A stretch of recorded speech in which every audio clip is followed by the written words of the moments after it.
Okay, Ji, I welcome all you to the class of neural networks. Last lecture में we talked about convolutional neural networks.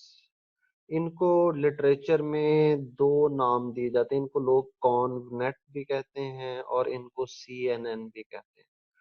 So both are one and the same thing. हमने discuss किया था कि किस तरह convolution operation जो है ये कंप्यूटर विजन में it's been use for feature detector, और हमने एक एग्जांपल के तौर पे हॉरिजेंटल एजेस और वर्टिकल एजेस की एक एग्जांपल देखी थी.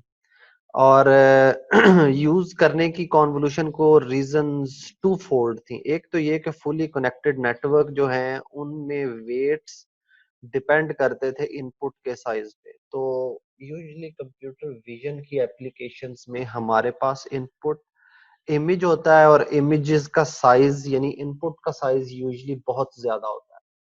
तो इस वजह से फुली कनेक्टेड नेटवर्क में वेट्स या ट्रेनेबल पैरामीटर्स जो हैं उनकी तादाद बहुत ज्यादा हो जाती है.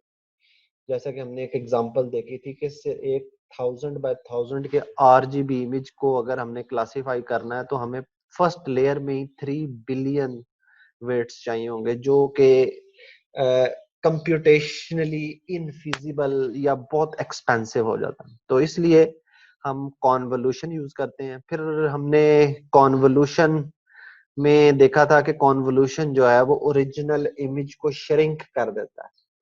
तो इस श्रिंकिंग को मैनेज करने के लिए हमने मॉडिफाइड कॉन्वोल्यूशन यानी कि पैडिंग की बात की थी और देखा था कि किस तरह हम depending upon the filter pad apply कर सकते हैं. अच्छा, कुछ लैंग्वेज हमने डेवलप की थी. हमें पता है कि अब इनपुट जो है वो एक इमेज होता है और फिल्टर या कर्नल जो है वो एक हमारे पास छोटा मैट्रिक्स ऑफ नंबर्स है जिसको हम अप्लाई करते हैं इमेज के ऊपर.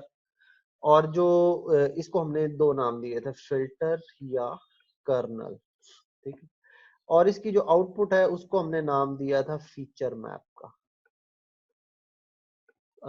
फीचर मैप जो है ये आउटपुट है जब आप फिल्टर को इमेज के साथ कन्वॉल्व करते हैं. ठीक है.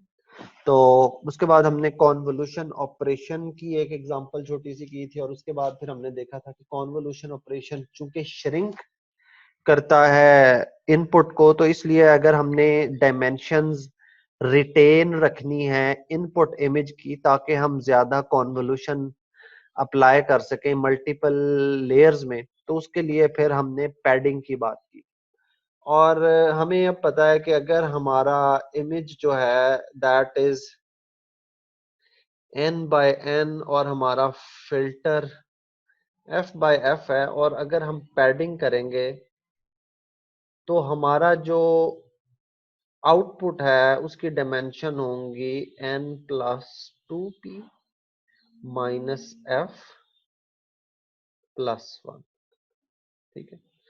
तो एंड ये एक डायमेंशन है n+2p माइनस f+1. ये p हमने देखा था कि पैडिंग है और ये f जो है ये हमने देखा था कि फिल्टर साइज.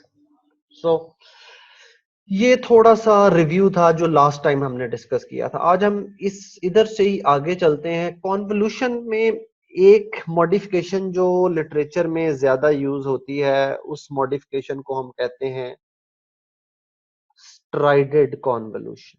स्ट्राइडेड कॉन्वोल्यूशन आप तब यूज करते हैं अगर आपने अपनी इनपुट की डायमेंशंस जो हैं, यानी आपने अपना जो फीचर मैप है जो आउटपुट आ रही है कॉन्वोल्यूशन की उसको उसकी डायमेंशन कम करनी हो. तो यानी कि ये सॉर्ट ऑफ आप यूं समझ लें कि ये पैडिंग के रिवर्स काम करता है.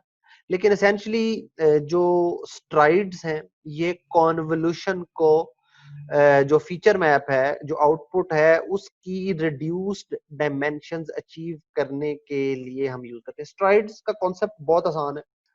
फॉर एग्जांपल अगर आपके पास ये 5 बाय 5 इमेज है तो, और हम अगर कॉन्वोल्यूशन कर रहे हैं 3 बाय 3 फिल्टर के साथ, तो स्ट्राइड का मतलब ये है कि आप इधर से स्टार्ट करेंगे, जैसे फॉर एग्जांपल इसको मैं कल वाले फिल्टर की वैल्यू दे देता हूँ 1 1 1 0 0 0 -1 तो पहली स्ट्राइड जो है जो वो हम कैलकुलेट करेंगे वो होगी इस तरह। अब यूजली हम क्या करते थे, हम अगली बार जब कॉन्वोल्यूशन करते थे तो हम इधर 1 कर देते थे, इधर 0 कर देते थे और इधर -1 करते थे। इसे हम कहते हैं स्ट्राइड 1। लेकिन हम व्हाट इफ हम स्ट्राइड 1 नहीं अचीव करना चाहते, हम स्ट्राइड 2 अचीव करना चाहते हैं, तो that is pretty easy to understand. बजाय एक कॉलम के अब हम 2 कॉलम का जंप लगाएंगे। मसलन अब पहले मैंने इधर कॉन्वोल्यूशन किया था, अब मैं इधर की बजाय फिल्टर इधर प्लेस करूंगा, यानी 1 1 1 0 0 0 -1 -1 -1। So that would be a stride is equal to 2। अच्छा, ये जो स्ट्राइड इज इक्वल टू 2 है, इसका मतलब है कि ये हॉरिजॉन्टली भी स्ट्राइड 2 होगी और वर्टिकली भी स्ट्राइड 2 होगी। तो अब अगर मैंने वर्टिकली भी स्ट्राइड 2 करनी है तो पहले यूजली मैं इस रो पे स्टार्ट करता था, लेकिन अब मैं इस रो को स्किप करके डायरेक्ट इधर आ जाऊंगा। यानी जब ये यहां से कंप्लीट हो गया, इतना मैंने कैलकुलेशन कर ली तो अब उसके बाद जो अगली कैलकुलेशन है वो मैं करूंगा एक रो छोड़ के, इसको मिस करके मैं फिल्टर इधर प्लेस करूंगा, -1 -1 -1। ये वाला जो है ये मैं अरेज कर देता हूं ताकि ये आपको कंफ्यूज ना करे। So let me draw it again. तो that would be my vertical stride. तो स्ट्राइडिंग जो है इसका इफेक्ट ये होता है कि जो आपका रिजल्टेंट फीचर मैप है ये फर्दर रिड्यूस हो जाता है। फॉर एग्जांपल, मसलन मैं आपको एक पिक्टोरियल एग्जांपल दिखाता हूँ। फॉर एग्जांपल ये हमारा स्ट्राइडेड कॉन्वोल्यूशन है। हमारे पास इधर जो इमेज है वो है 7x7 और इसको हम कन्वॉल्व कर रहे हैं 3x3 के साथ। तो हमारा जो नॉर्मल फॉर्मूला था उसने प्रेडिक्ट करना था n-f+1 यानी 7-3+1 इज इक्वल टू 5। लेकिन आप देख रहे हैं कि आउटपुट जो है ये 5 नहीं है, ये 3 है। क्यों 3 है? इसलिए कि हम अब स्ट्राइड्स में काम कर रहे हैं, राइट। सो पहली बार मैंने फिल्टर इधर प्लेस किया, लेकिन अगली बार मैंने जैसा कि अर्ज किया था, मैंने ये कॉलम छोड़ा और मैंने जंप लगा के ये पूरा फिल्टर इधर प्लेस किया। उससे अगली बार अब मैं जंप लगा के ये पूरा फिल्टर इधर प्लेस करूंगा एंड सो ऑन। सिमिलरली अब जैसा कि मैं कॉलम पे स्ट्राइड्स कर रहा हूं, इसी तरह मैं ये स्ट्राइड्स रो पे करूंगा। जैसे मैंने अब पहले यहां कैलकुलेशन की थी, मैंने ये रो छोड़ के अब इधर कैलकुलेशन की। अगली बार जब मैंने कैलकुलेशन करनी है तो मैंने ये रो छोड़ के इधर कैलकुलेशन करनी है। सो इसलिए मेरी जो फीचर मैप है या आउटपुट है अब वो बहुत रिड्यूस्ड डायमेंशन की होगी। तो हमने जो कैलकुलेशन डेवलप की थी फीचर मैप की, वो उसको हम देख लेते हैं कि उस पे स्ट्राइड्स का क्या इम्पैक्ट पड़ता है। स्ट्राइड्स से रिलेटेड अगर आपके ज़हन में कोई क्वेश्चन अभी है तो पूछ लें and I will see. Sir इसका मकसद क्या है हाँ बिल्कुल, और देखिए टाइप्स इसका इसका एक जो फायदा है स्ट्राइड्स का, वो जैसा कि मैंने अर्ज किया कि हम बाज सूरतों में हमारे पास अगर इनपुट इमेज की डायमेंशन बहुत ज्यादा है तो हम उन्हें ड्रास्टिकली रिड्यूस करना चाहते हैं। रिड्यूस करने का एक और तरीका और भी पढ़ेंगे हम, लेकिन रिड्यूस करने का एक तरीका जो है वो ये है कि आप पैडिंग ना लगाएं और स्ट्राइड्स ज्यादा कर दें। जैसा कि आपने देखा अब आउटपुट जो है वो 7x7 से 3x3 पे पहुंच गई। इसका मतलब है अगली बार ये सिर्फ 1 पिक्सल की रह जाएगी और हो सकता है कि ये वैल्यू जो है ये आपका लेबल हो जो आपने आउटपुट करना हो। कॉन्वोल्यूशनल न्यूरल नेटवर्क्स में अगर आपने डायमेंशनैलिटी रिड्यूस करनी है डाउन दी लेयर्स, तो STRIDE is a one way of achieving this. लेकिन सर इससे जो है डिटेल काफी कम हो जाएगी, जिसकी वजह से एक्यूरेसी बहुत ज्यादा गिर नहीं जाएगी? देखें, इमेजेस की खास बात ये होती है कि इमेजेस में रिडंडेंट इंफॉर्मेशन बहुत ज्यादा होती है। फॉर एग्जाम्पल, आप अपनी एक तस्वीर देख लीजिए, कोई अगर अगर वो 64 by 64 by 3 में है या वो 1000 by 1000 में 3 में है, तो तस्वीर तो सेम है ना। लेकिन इनपुट का साइज बेतहाशा बढ़ गया, क्योंकि अब पिक्सल्स की वैल्यूज में एक्सट्रीम रिडंडेंसी है। इस रिडंडेंसी को हम ह्यूमंस कहते हैं जी, इमेज की डिटेल बहुत अच्छी है, लेकिन न्यूरल नेटवर्क कहता है कि इस इमेजेस में इतनी रिडंडेंसी है कि मैं बहुत सारी इंफॉर्मेशन जो है रिडंडेंट उसे लूज करूं, तो मैं इसमें से बेहतर फीचर एक्सट्रैक्ट कर सकता हूं। सो जो चीज आपके नजदीक लूज हो रही है, वो हो सकता है मॉडल के नजदीक रिडंडेंट इंफॉर्मेशन हो, जो मॉडल जो है यूज ना करना है। किसी और का कोई question? Okay, let's do the math on it कि सर तो हमें ये कैसे पता चलेगा कि ये जो हमने फीचर काम किए हैं क्या ये यूजफुल है? ये आपको कैसे पता चलेगा कि आप देखिए, ये चीज याद रखें कि हर कर्नल या फिल्टर जो है वो खुद डिसाइड करता है कि उसने क्या चीज अचीव करनी है, राइट? तो अब अगर आप एक CNN बना रहे हैं और आपके पास इनपुट का साइज बहुत ज्यादा है, तो हो सकता है कि आपको बहुत ज्यादा डीप न्यूरल नेट बनाना पड़े, राइट?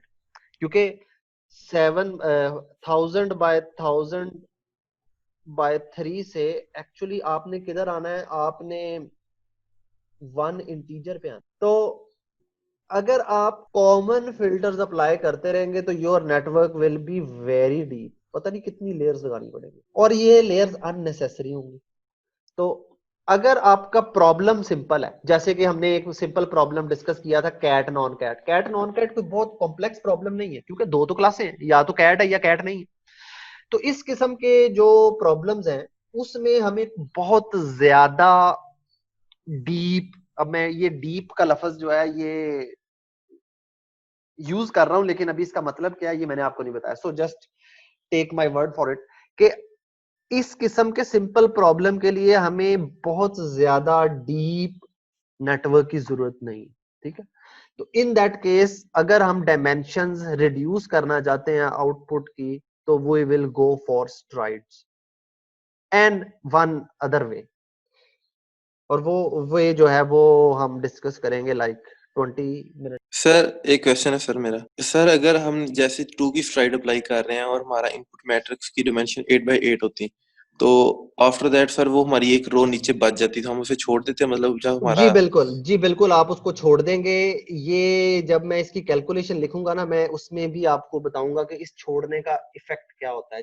अगर फिल्टर पूरा अप्लाई हो सकता है तो अप्लाई होगा, अगर एक रो रह गई तो रह गई, उस पे आप फिल्टर अप्लाई नहीं कर। Okay sir, okay. Filter on the whole, या तो फॉर एग्जांपल अगर अब फर्ज करें कि ये आखिरी कॉलम बचता, फिल्टर की पहली रो इधर आती, तो अब आपने इस रो को मिस कर देना है, आप इस पे फिल्टर नहीं लगा सकते, क्योंकि फिल्टर ऑन दी होल लगेगा तो फीचर डिटेक्ट करेगा, ऑन दी होल नहीं लगेगा तो फीचर डिटेक्ट नहीं कर सकता।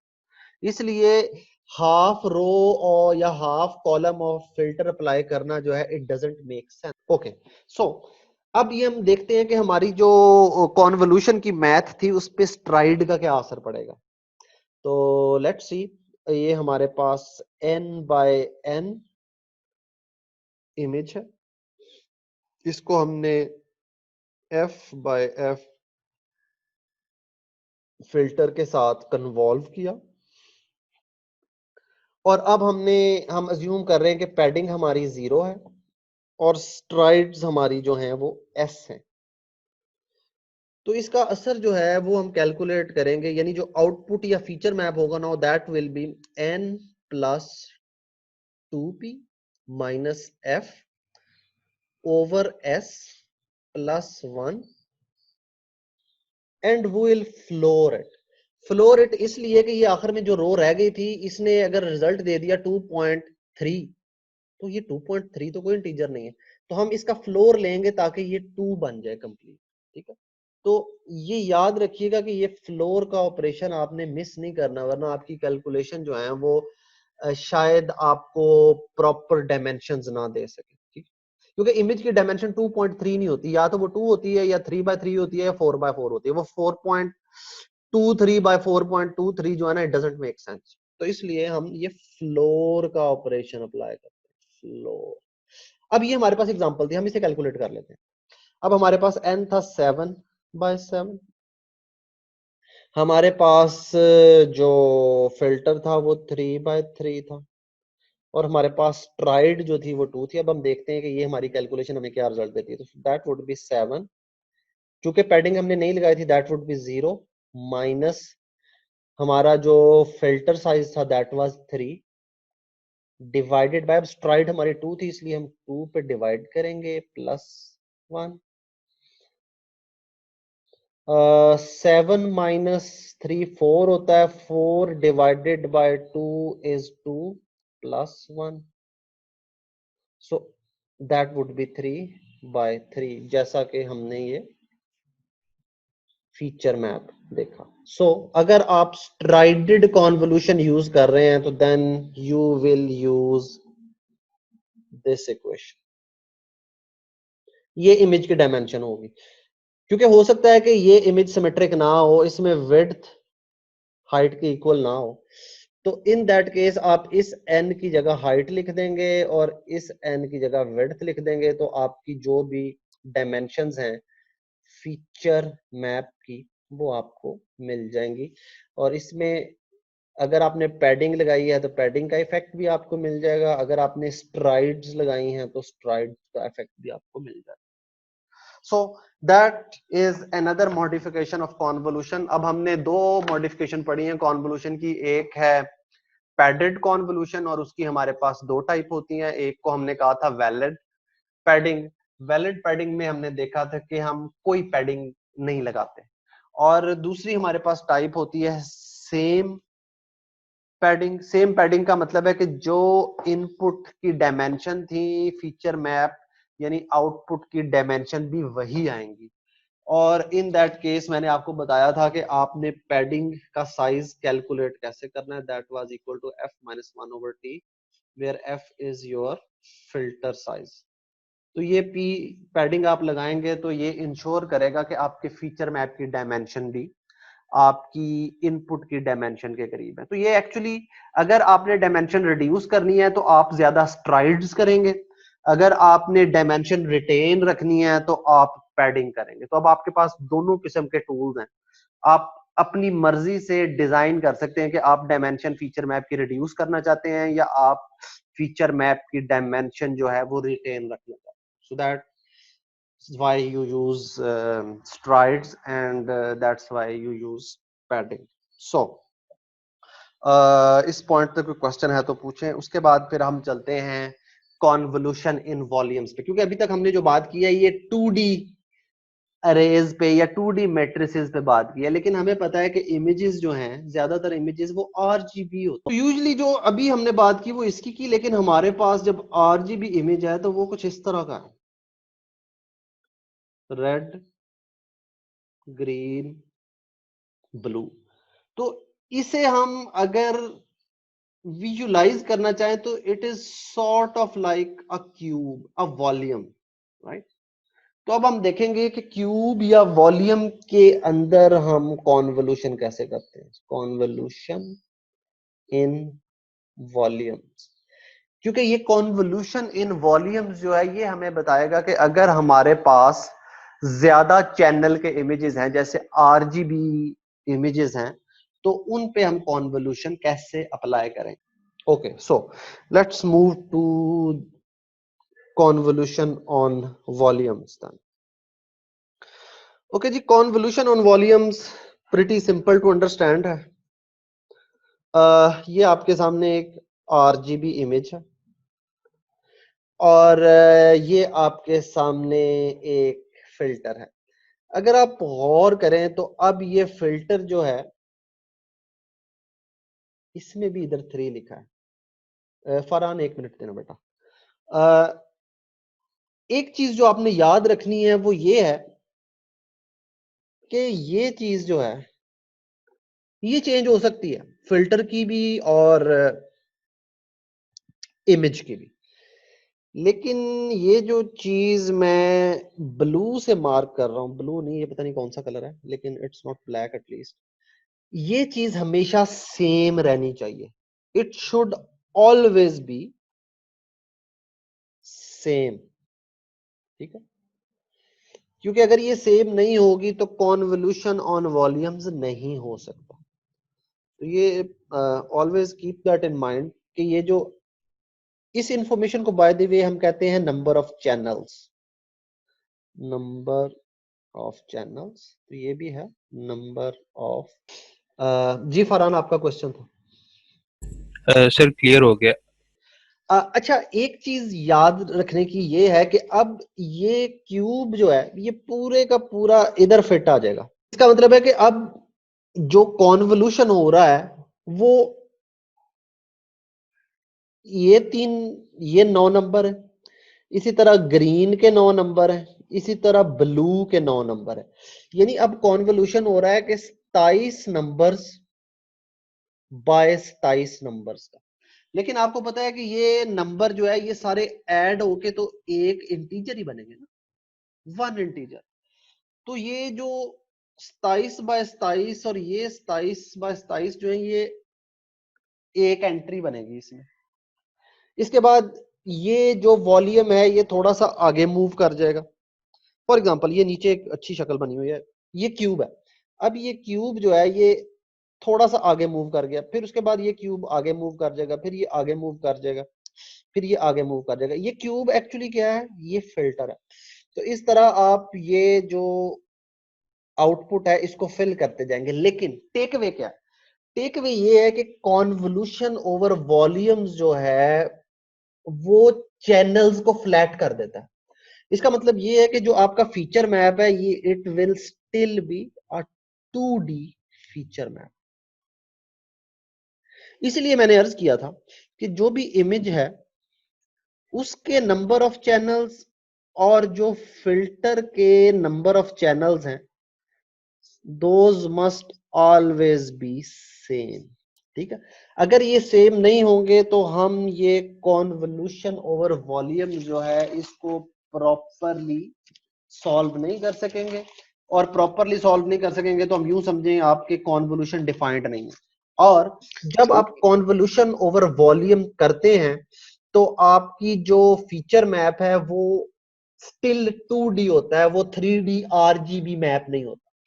वो यानी जैसा कि आपने देखा था, हमने कलर एक तस्वीर मैंने आपको दिखाई थी, लेकिन जो उसका फीचर मैप था वो ग्रे स्केल या ब्लैक था, वो वन चैनल था। तो इधर भी आपने ज़हन में रखना है कि कॉन्वोल्यूशन ओवर वॉल्यूम की आउटपुट जो है it is going to be a 2D feature map. जी क्वेश्चन सर ये 3D फीचर मैप कैसा होता है? 3D फीचर मैप कैसा होता है, जी सर। अभी बनाएंगे, फिक्र क्यों करते हो। ओके जी उसामा, क्वेश्चन। सर ये यहाँ पे आपने कहा कि नंबर ऑफ ये 3D मतलब क्या, नंबर ऑफ चैनल 3 है, तो ऐसी इमेजेस भी होती है जिनके चैनल ज्यादा हो? बिल्कुल होती है सर वो इमेजेस कहाँ पे मतलब कि हमने देखी है रियल लाइफ में? मतलब मैंने कुछ लिखा है, ये एक और फॉर्मेट है CMYK। वाई के। हाँ, सियान, मजेंटा, येलो एंड के अपना के स्टैंड्स फॉर ब्लैक, ये एक और रिप्रेजेंटेशन है इमेजेस की। इसी तरह आपने एक और रिप्रेजेंटेशन देखी होगी, ह्यू, ब्राइटनेस एंड शार्पनेस। तो ये डिफरेंट तरीके हैं इमेजेस को रिप्रेजेंट करने के, लेकिन हम ज्यादातर कॉमन प्रैक्टिस में RGB देखते हैं, इसलिए हम 3 चैनल्स जो हैं उसमें इंटरेस्टेड है। CMYK जो है वो 4 चैनल यूज करता है, इसी तरह वो ह्यू ब्राइटनेस वाला जो है वो भी 3 चैनल यूज करता है। लेकिन इनपुट इमेजेस जो रॉ इमेजेस हैं वो 3 चैनल्स के होते हैं। उसके बाद जब न्यूरल नेटवर्क उन्हें एज अ इनपुट ले लेता है तो उसके बाद वो हो सकता है, आप शायद देखेंगे कि वो उनके 3 से ज्यादा चैनल भी बना सकता है। ये क्वेश्चन आपका अगले 10 से 15 मिनट में मुझे उम्मीद है एड्रेस हो जाएगा, ना हुआ तो लेक्चर के आखिर में दोबारा पूछ लें, ठीक है। ठीक है सर। Okay good. सो अब आपको आइडिया हो गया है कि कॉन्वोल्यूशन 2D में कैसे होता है, कॉन्वोल्यूशन 3D में कैसे होता है। 3D में सिर्फ एक शर्त ये है कि आपने जो अपना फिल्टर है वो फिल्टर भी आपका उतने ही डायमेंशनल होना चाहिए जितने डायमेंशनल आपका इमेज है। इसका एक तरीका ये होता है कि आपका ये जो फिल्टर की वैल्यूज हैं आप यही जो है ना रेप्लिकेट कर देते हैं उतनी डायमेंशंस में। यूजुअली जितने भी हम फिल्टर्स यूज करते हैं कॉन्वोल्यूशनल न्यूरल नेटवर्क्स में, उसमें यही टेक्निक यूज होती है कि आपका जो भी फिल्टर है 2D, आप इमेज की डायमेंशन के मुताबिक उसको रेप्लिकेट कर लें, उसका वॉल्यूम तैयार कर लें। उसका फायदा ये होगा कि ये वाला पीस R पे अप्लाई होगा, ये वाला पीस G पे अप्लाई होगा, ये वाला पीस B पे अप्लाई होगा, और ये सारे मिल के एसेंशियली आपके लिए एक 2D फीचर मैप जो है वो क्रिएट कर दे। ठीक है, so that's something about convolution over volume. So now we should be at this point somewhat comfortable with convolutions.